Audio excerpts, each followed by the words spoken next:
जिंदगी में कई बार हमें लगता है कि हम कमजोर हैं।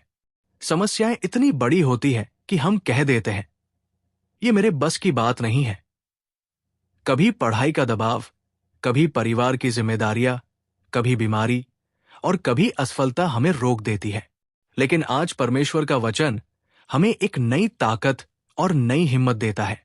फिलिपियों 4 अध्याय और 13 पद में लिखा है, जो मुझे सामर्थ देता है उसमें मैं सब कुछ कर सकता हूं। इसका मतलब है कि मेरी सफलता मेरी ताकत पर नहीं, बल्कि मसीह की सामर्थ पर निर्भर है।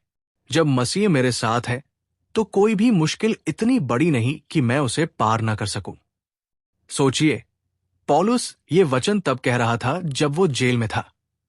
हालात कठिन थे, चारों ओर बंदिशें थी, लेकिन उसके विश्वास की आवाज ये थी, मैं सब कुछ कर सकता हूं।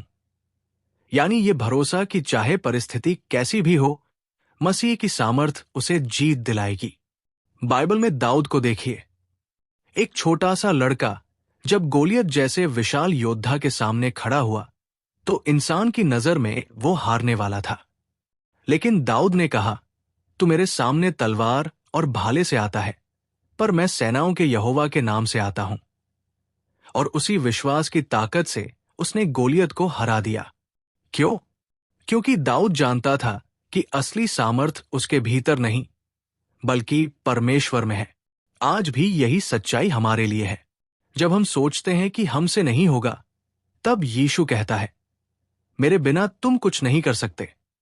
लेकिन उसके साथ मिलकर हम वो सब कर सकते हैं जो असंभव लगता है। चाहे आर्थिक तंगी हो, स्वास्थ्य की समस्या हो, रिश्तों में टूटन हो या आत्मिक युद्ध, जब मसीह हमारे साथ है तो असंभव संभव बन जाता है। तो भाइयों और बहनों, हार मानने से पहले ये वचन याद रखिए, सब कुछ मैं मसीह में कर सकता हूं।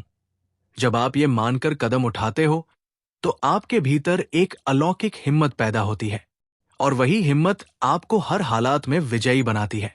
तो आज मैं आपको चुनौती देना चाहता हूं, जब भी कोई समस्या आपके सामने आए तो डरकर पीछे मत हटिए।